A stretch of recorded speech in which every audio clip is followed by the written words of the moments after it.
जय शिवराय.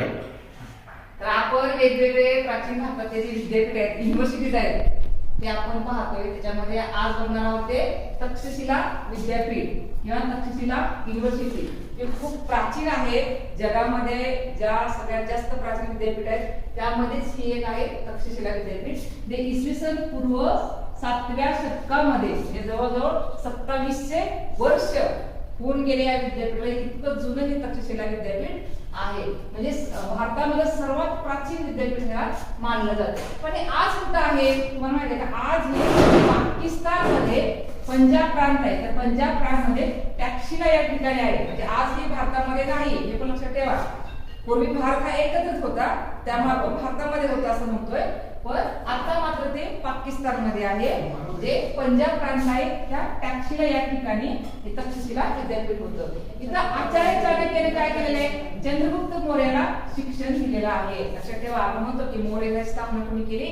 चंद्रगुप्त मौर्याने. म्हणजे धनानंदाचा पराभव केला आणि चंद्रगुप्त मौर्याने मौर्यराज्याची स्थापना केलेली आहे. पण इथं शिक्षण घेतल्यानंतर त्यांना कळलेलं होतं की कशा पद्धतीनं आपलं राज्य स्थापन करायचं, धनानंदाला गादीवरून काढून टाकायचं. लक्षात ठेवा, आचार्य चाणक्याने हे शिक्षण दिलेलं आहे. त्यांनी मगध जिंकून काय केलं आहे? मौर्य घराण्याची तिथं स्थापना केली होती. त्याच्या पाठीमागं शिक्षण कुठे मिळालं होतं? तक्षशिला विद्यापीठामध्ये. इथं जवळजवळ 10,000 पेक्षा जास्त विद्यार्थी येते, देशी परदेशी.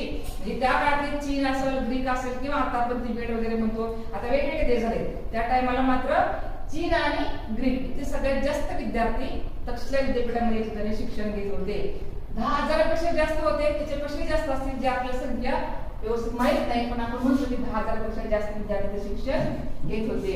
इथे जवळजवळ काही ठिकाणी म्हणलेलं आहे की 67 विषय शिकवले जात होते किंवा 70पेक्षा पण जास्त विषय वेगवेगळे शिकवले जात होते. आज आपल्याला 5 विषय शिकवताना पण त्रास होतो किंवा अभ्यास करायला त्रास होतो, पण त्यावेळेस लक्षात ठेवा किती मोठे ते विद्यापीठ होतं की जिथं 67 ते 70 विषय वेगवेगळे तिथं शिकवले जात होते. ठीक आहे. आता इथं प्रवेश घेण्यासाठी किंवा आपण म्हणतो की आपल्याला ऍडमिशन घेण्यासाठी त्या काळामध्ये एंट्रन्स एक्झाम होती. लक्षात ठेवा, किती वर्षात बघतोय आपण? 2700 वर्षापूर्वीचा इतिहास पाहतोय. पण त्यावेळेस सुद्धा एंट्रन्स एक्झाम होती. कुणाला तिथं ऍडमिशन मिळत नव्हतं. तर अगोदर तुम्हाला तुमचा अभ्यास आहे का, खरंच तुम्हाला जमतं का, तुम्ही इच्छुक आहे का ते विषय शिकण्यासाठी, म्हणजे तुमची तिथं चाचणी परीक्षा म्हणजे एंट्रन्स एक्झाम घेतली जात होती. त्यानंतरच त्या विद्यापीठामध्ये तुम्हाला ऍडमिशन मिळत होतं. लक्षात ठेवा, इथं ब्राह्मी व खारोष्टी लिपीचा अभ्यास केला जात होता.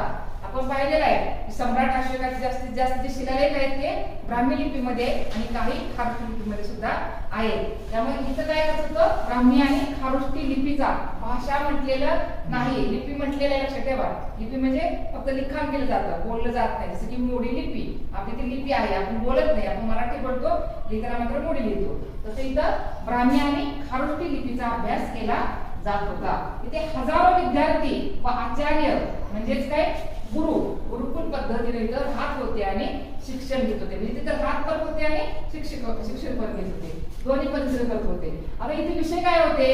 स्थापत्यशास्त्र, मानसशास्त्र, गणित, वैद्यकशास्त्र म्हणजे आयुर्वेदाचं ज्ञान दिलं जात होतं तिथं. ठीक आहे.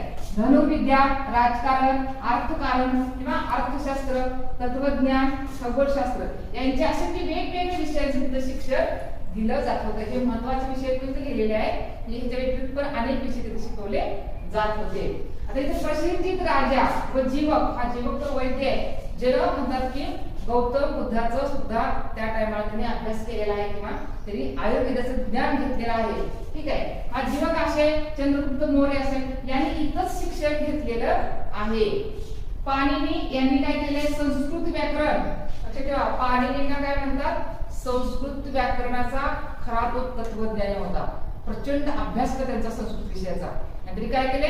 संस्कृतचं ग्रामर पूर्णपणे लिहिलेलं आहे. असा पाणिनी. नागार्जुन, कौटिल्य, तुम्हाला माहिती आहे विष्णुगुप्त, कौटिल्य किंवा आचार्य चाणक्य आपण त्यांना म्हणतो. तर त्यांनी अर्थशास्त्राचा ग्रंथ लिहिलेला आहे, त्यामध्ये राजनीती आहे. तर ते सुद्धा ते तिथंच ते शिकवत होते. चरक असे अनेक जे विद्वान लोक होते त्यांनी इथं काय केलेलं आहे? ज्ञान द्यायचं काम केलेलं आहे किंवा शिकवण्याचं काम केलेलं आहे. या विद्यापीठाचा नाश इसवी सन 5व्या शतकात हुनांनी केला. हुन काय होत्या? टोळ्या होत्या, जे आपल्याकडे पंजाबकडून टोळ्या आलेल्या होत्या. ते आता तुर्कस्तान अफगाणिस्तान म्हणतो ना, त्या भागामध्ये राहणारे लोक होते. तर ते अफगाणिस्तानकडून आलेल्या ज्या टोळ्या होत्या त्या टोळ्यांनी पूर्णपणे तक्षशिला विद्यापीठाचा नाश केलेला आहे. त्यामुळे ते विद्यापीठ तिथंच संपुष्टात आलेलं आहे. हे लक्षात ठेवायचं आपल्याला की प्राचीन काळापासून भारतामध्ये प्रचंड ज्ञान दिलं जात होतं. देशी परदेशी लोक आपल्या भारतामध्ये येऊन ज्ञान घेऊन जात होते. आलं लक्षात? ठीक आहे, कळलं? तक्षशिला विद्यापीठ